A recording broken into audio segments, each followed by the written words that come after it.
굿모닝, 좋은 아침입니다. 오늘도 주님의 은혜와 사랑이 사랑하는 성도님들, 신령과 가정과 또 일터 가운데, 학교 가운데 함께 하시기를 소망합니다. 오늘 하나님 말씀은 고린도전서 1장 18절에서 25절입니다.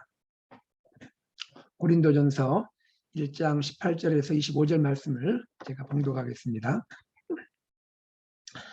십자가의 도가 멸망하는 자들에게는 미련한 것이요 구원을 받는 우리에게는 하나님의 능력이라. 기록된 바 내가 지혜 있는 자들의 지혜를 멸하고 총명한 자들의 총명을 헤아리라 하였으나, 지혜 있는 자가 어디 있느냐, 선비가 어디 있느냐, 이 세대에 변론가가 어디 있느냐. 하나님께서 이 세상의 지혜를 미련하게 하신 것이 아니냐. 하나님의 지혜에 있어서는 이 세상이 자기 지혜로 하나님을 알지 못하므로 하나님께서 전도에 미련한 것으로 믿는 자들을 구원하기를 기뻐하셨도다. 유대인은 표적을 구하고 헬라인은 지혜를 찾으나 우리는 십자가에 못 박힌 그리스도를 전하니 유대인에게는 거리끼는 것이요 이방인에게는 미련한 것이로되 오직 부르심을 받은 자들에게는 유대인이나 헬라인이나 그리스도는 하나님의 능력이요 하나님의 지혜니라. 하나님의 어리석음이 사람보다 지혜롭고 하나님의 약하심이 사람보다 강하니라. 아멘. 우리는 고린도전서 말씀을 통해서 분쟁하고 있는 고린도 교회를 보게 되고 있습니다. 분쟁하는 고린도 교회를 보면서 가슴이 아파하는 바울, 이 바울이 어떤 해결책을 제시할까요? 그가 제시하는 해결책은 18절에 나와 있는 단순한 방법입니다. 단순한 진리입니다. 그것은 무엇일까요? 십자가의 도입니다. 십자가의 도. 18절 한번 보겠습니다. 십자가의 도가 멸망하는 자들에게는 미련한 것이요 구원을 받는 우리에게는 하나님의 능력이라 라고 말씀하고 있습니다. 십자가의 도. 십자가의 도를 영어 성경에는 The Message of the Cross라고 해석하고 있습니다. 십자가의 메시지라는 것이죠. 십자가의 그 내용이라는 것입니다. 즉 복음의 내용이라는 것이죠. 십자가의 도. 이 십자가의 도가 분쟁하는 교회의 해결책이다라고 바울이 말하고 있는 것입니다. 그러면 십자가의 도, 십자가의 메시지는 무엇입니까? 무엇이 십자가에 담긴 깊은 진리요 내용입니까? 그것은 십자가에 못 박혀 죽은 예수 그리스도가 우리의 구원자이시다 하는 것입니다. 우리가 너무나 잘 알고 우리가 믿고 있는 진리죠. 십자가의 도가 무엇이죠? 십자가에 못 박힌 예수, 십자가에 못 박혀 죽으신 예수 그리스도가 우리의 구원자이시다 하는 것입니다. 그러면서 바울은요, 십자가의 도가 세상의 지혜와 다름을 역설하고 있습니다. 그 내용이 오늘 본문 전체에 소개되고 있는 것입니다. 여러분, 당시 고린도 교회를 둘러싼 이 세속 문화의 또 세속 사상의 풍조가 무엇일까요? 첫째 생각할 수 있는 것은 헬라 철학입니다. 고대 그리스인들이 추구했던 헬라 철학. 이 헬라 철학 중에서도 당시에 수사학이 발달을 했는데요. 수사학, 레토릭이지 않습니까? 이 수사학이 발달했는데 수사학이란 건 뭡니까? 사람들을 말로, 말의 지혜를 가지고 설득을 하고 그리고 결국 자기 주장을 관철하는 그러한 대화술, 이것이 수사학이죠. 자, 이런 관점에서 본다면 십자가의 도는 얼마나 어리석은 것입니까? 너무너무 어리석은 것이죠. 왜 그렇습니까? 십자가야말로 가장 처참한 그러한 사형의 도구 아닙니까? 가장 처참한 사형의 도구, 그것이 십자가입니다. 그리고 십자가에 죽었다는 것은 무엇을 말합니까? 가장 비참하게 죽음을 맞이했다는 그런 뜻이 아니겠습니까? 그런데 이 십자가에 달린 예수 그리스도가 어찌 우리의 구원자가 될 수 있단 말입니까? 이 비참한 십자가가, 비참하게 죽은 예수가 어떻게 우리의 구원이 될 수 있고 구원자가 될 수 있단 말입니까? 이것은 사람의 말의 지혜로 설득을 하거나 또 논증을 하거나 사람들에게 내 주장을 펼 때에 도저히 어울리지 않는 그러한 대화술이고 대화의 내용일 수밖에 없는 것이죠. 너무너무 어리석어 보이는 것일 수밖에 없는 것이죠. 이런 십자가가 어떻게 지혜일 수가 있단 말입니까? 바로 이것이 그 당시 헬라 철학 관점에서 볼 수밖에 없는 십자가에 대한 그런 생각인 것이죠. 그러나 여러분, 여기서 우리는 알게 됩니다. 하나님의 지혜가 과연 사람의 지혜와 같느냐 하는 것입니다. 하나님의 지혜가 사람의 지혜와 같는가? 여러분, 바울은 무엇을 말합니까? 하나님의 지혜는 사람의 지혜와 다르다라고 말하고 있는 것입니다. 여러분, 십자가는 사실 무엇입니까? 헬라인들이 바라볼 때, 당시에 지혜 있다고 생각하는 사람들이 볼 때는 어리석어 보이는 그러한 십자가지만, 그러나 십자가의 실상은 무엇입니까? 그것은 죄인을 구원하는 하나님의 방법인 것이죠. 죄인을 구원하는 하나님의 은혜인 것이죠. 왜 그렇습니까? 십자가, 그것은 사실 예수 그리스도가 비참하게 죽은 그러한 십자가지만 그 내용은 무엇이죠? 죄인을 대속하기 위한, 죄인을 속죄하기 위한 하나님의 구원의 방법이고 지혜였던 것이죠. 여러분, 하나님의 지혜는 무엇이죠? 사람의 눈에 가장 어리석어 보이는 십자가지만 그 십자가를 통하여 죄인들을 위하여, 그렇죠, 그 죄값을 대신 치르고 그 죄에 있는 죄인들을 구원하는 하나님의 구원의 방법이었던 것입니다. 바로 이것이 십자가의 지혜였던 것이죠. 바울은 말합니다. 이러한 하나님의 지혜를 세상의 지혜자들, 또 세상의 선비, 세상의 변론가가 도저히 알 수 없는 지혜이다라고 말하죠. 자, 19절, 20절에 봅시다. 기록된 바 내가 지혜 있는 자들의 지혜를 멸하고 총명한 자들의 총명을 폐하리라 하였으니, 지혜 있는 자가 어디 있느냐? 선비가 어디 있느냐? 이 세대의 변론가가 어디 있느냐? 하나님께서 이 세상의 지혜를 미련하게 하신 것이 아니냐. 세상의 지혜자들이 볼 때는 너무너무 어리석어 보이는 십자가인데, 하나님의 관점에서 볼 때는 그 지혜롭다고 하는 자들이 오히려 어리석다고 하는 것이죠. 하나님의 이 구원의 신비, 구원의 비밀을 도저히 깨닫지 못하는 자들이기 때문입니다. 그들의 지혜로는 이 비밀의 깊은 것을 알 수가 없는 것입니다. 그들은 지혜롭다 하나 하나님이 보실 때는 미련한 자에 불과한 것이죠. 이것이 십자가의 도인 것입니다.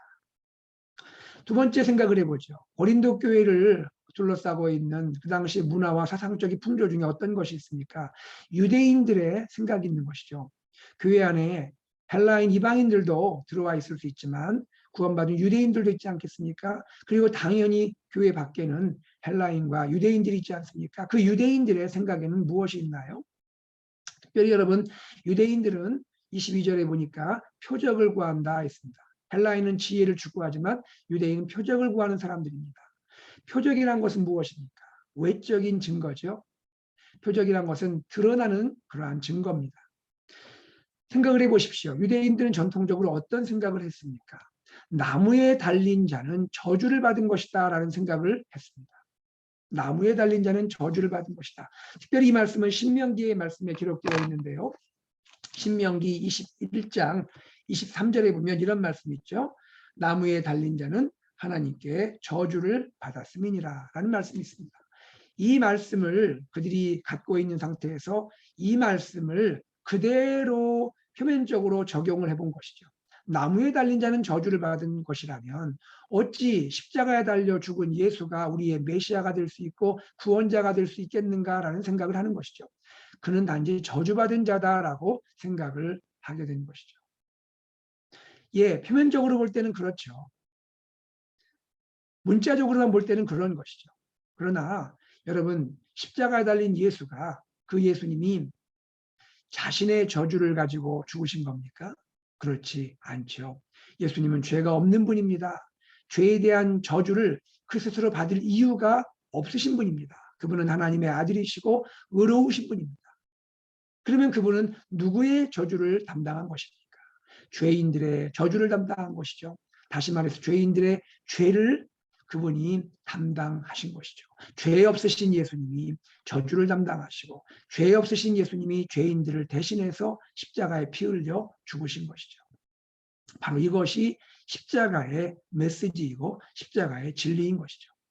이러한 깊은 십자가의 비밀들을 유대인들이 그들의 인간적인 눈으로 다 헤아리고 알 수가 없었던 것이죠.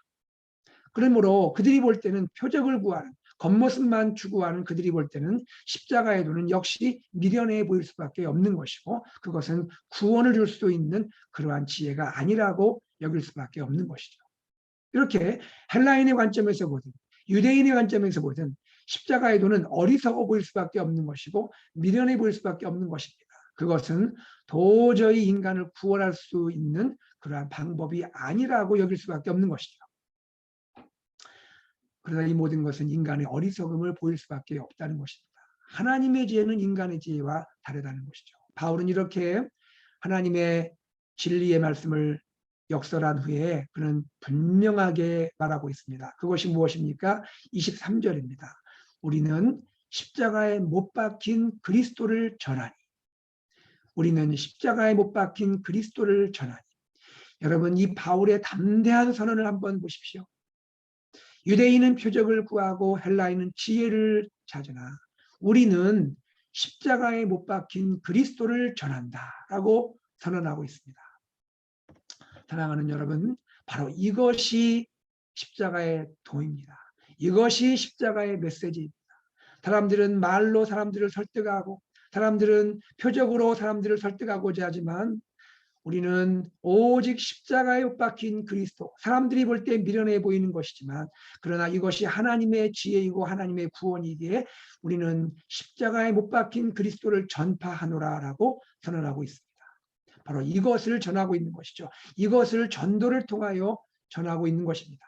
사람들이 볼 때 미련해 보이는 것이지만 이 전도에 미련해 보이는 방법으로 하나님은 택한 자들을 구원하기를 원하시고 있는 것이죠. 이것이 하나님의 기쁨이고 하나님의 구원의 방법이라고 바울은 21절에서도 말하고 있는 것입니다. 사랑하는 여러분, 오늘 우리는 십자가의 도가 무엇인지를 바울을 통하여 또 하나님 말씀을 통하여 다시 한번 알게 되었습니다. 여러분, 여기서 우리가 깨닫는 것은 이것이죠. 이사야 55장 8절 9절 말씀을 떠오르게 됩니다. 이사야 55장 8절 9절 말씀을 제가 한번 읽어드리겠습니다. 이는 내 생각이 너희의 생각과 다르며 내 길은 너희의 길과 다름이니라. 여호와의 말씀이니라. 이는 하늘이 땅보다 높음같이 내 길은 너희의 길보다 높으며 내 생각은 너희의 생각보다 높음이니라. 하나님의 지혜는 사람의 지혜와 다른 것입니다.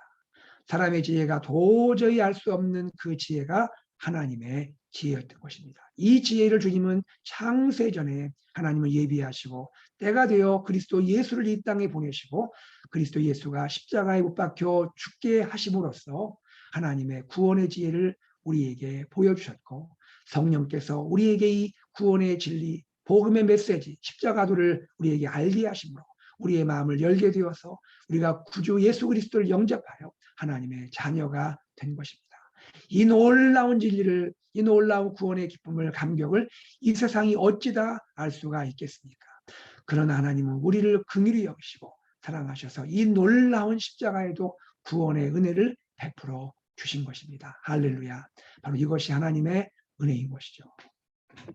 사랑하는 여러분, 오늘 우리는 이 주님의 말씀을 보면서 마지막 이렇게 우리가 깨닫고 적용하기를 원합니다. 여러분, 이 놀라운 하나님의 십자가에도 누가 알게 되는 것입니까? 누가 받게 되는 것입니까? 24절에 보니까 오직 부르심을 받은 자들에게는 이라고 되어 있습니다. 세상의 똑똑한 자, 세상의 지혜로운 자가 이 십자가의 도를 깨닫고 알게 되는 것이 아니고 오직 부르심을 받은 자들에게 그리스도의 십자가가 하나님의 능력으로 임하는 것이고 하나님의 참된 구원의 지혜로 임하게 된다는 것이죠. 여러분, 그러면 부르심을 받은 자들은 누굽니까? 자기의 지혜를 자랑한 자들입니까? 아니죠. 부르심 받은 자들은 누굽니까? 하나님, 나의 지혜는 참 약한 것입니다. 하나님, 나의 지혜는 참 부족한 것입니다. 라고 하나님 앞에 나의 연약과 부족, 나의 모든 이 무능함을 고백하면서 또 더욱이 내가 하나님 앞에 죄인임을 고백하면서 겸손히 나가는 자, 그가 하나님의 부르심을 받은 자가 아니겠습니까? 자기를 높이는 자가 아니죠. 자기를 나타내는 자가 아니죠. 자기를 부인하는 자, 자기를 낮추는 자, 자기를 겸손케 하는 자, 그가 하나님의 부르심을 받은 자들인 줄로 믿습니다. 바로 그가 하나님의 부르심 받은 자인 것이죠. 하나님의 부르심 받은 자, 하나님은 부르심 받은 그 사람의 마음을 여시는 거죠. 성령께서 마음을 노크하시는 것이죠. 마음에 감동하시는 거죠. 마음을 터치하는 거죠. 마음을 열어주시는 것이죠. 바로 그가 부르심을 받은 자고, 그가 겸손한 마음으로 복음을 받고 예수 그리스도를 구주로 영접하게 될 때 하나님의 구원의 이 은혜, 구원의 지혜가 나의 구원으로 임하는 것이고 나의 구원으로 역사하게 되는 것입니다.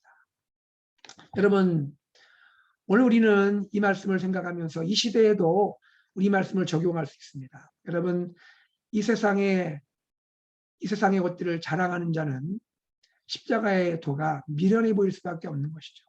이 세상의 것들을 자랑하는 자는 십자가의 도가 너무나 어리석어 보일 수밖에 없는 것이죠. 그러나 하나님을 아는 자, 부르심 받은 자, 죄인임을 고백하는 자, 하나님 앞에 겸손히 나가는 자는 이 세상의 자랑이 다가 아닌 것을, 그것은 무익하다는 것을 알게 되는 것이죠. 그리고 오히려 그리스도 예수가 나의 진정한 자랑인 것을 알게 되는 것이죠.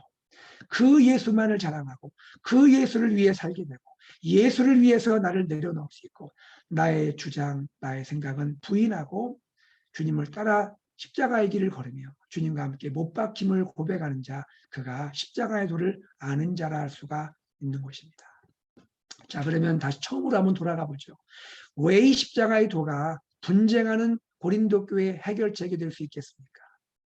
십자가의 도, 어리석어 보이지만 그것이 하나님의 지혜였습니다. 내 주장이 지혜가 아닙니다. 내 주장이 옳은 것이 아닙니다. 그것을 부인하고 내려놓아야 하는 것입니다. 오직 십자가에 달린 예수 그리스도가 답이라는 것이죠. 이것을 진정으로 내가 안다면, 이것을 내가 정말로 내가 나의 믿음으로 고백할 수 있다면 어찌 주님의 공동체에서 나를 주장할 수가 있겠습니까? 어찌 주님의 공동체에서 나를 내세울 수가 있겠습니까? 나는 죽은 것입니다. 못 박히신 그리스도와 함께 내가 죽은 것이죠. 내 생각 죽은 것입니다. 나의 지혜 죽은 것입니다.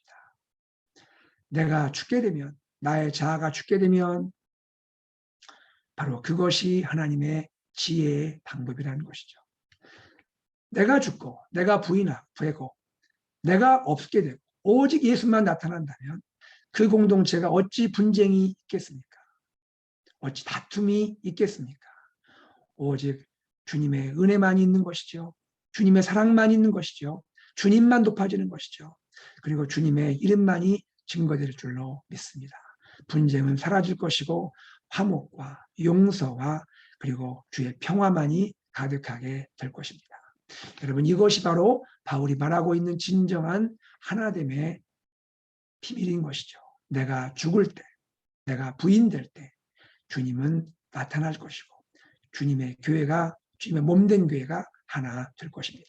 여러분, 이 마음을 가지고 우리는 가정 안에서 아름다운 공동체를 이루고 또 교회 안에서 공동체를 이루고 이 시대에 나를 자랑하고 나를 드러내는 이 시대 가운데 진정한 구원이 무엇인지 증거하고 나타낼 수 있는 우리의 삶이 될 줄로 믿습니다. 사랑하는 여러분, 오늘 하루를 살아갈 때에 내가 아니요 나를 위하여 십자가에 못 박히신 예수 그리스도를 자랑하고 예수님을 드러내고 나타내는 나의 삶이 되기 원하고 내가 있는 그곳에서 주님만을 나타낼 수 있는 우리 삶이 되기를 소망합니다. 그러한 가정, 그러한 교회, 그러한 이 시대의 기독교 공동체가 되기를 간절히 소망합니다. 함께 기도하겠습니다. 하나님의 은혜를 감사합니다. 오늘도 다시 한번 주님의 말씀을 통하여 십자가의 도가 무엇인지 깨닫게 하시니 감사를 드립니다. 하나님, 사람들이 볼 때 어리석어 보이고 미련해 보이는 것, 바로 그 십자가에 못 박히신 예수 그리스도가 진정한 하나님의 지혜요, 우리의 구원이요, 우리의 구원의 비밀인 것을 깨닫게 하셨습니다. 하나님, 이 구원을 받은 우리가, 이 구원의 은혜를 깨달은 우리가, 이 구원 안에서 기뻐하고 감사하는 우리가 하나님 아버지, 우리 일생 다하도록 나는 죽고 나의 생각은 내려놓고 나의 의견은 내려놓고 오직 그리스도 예수를 나타내게 하시고 예수 그리스도를 자랑하고 증거하는 우리 삶이 되도록 인도하여 주시옵소서.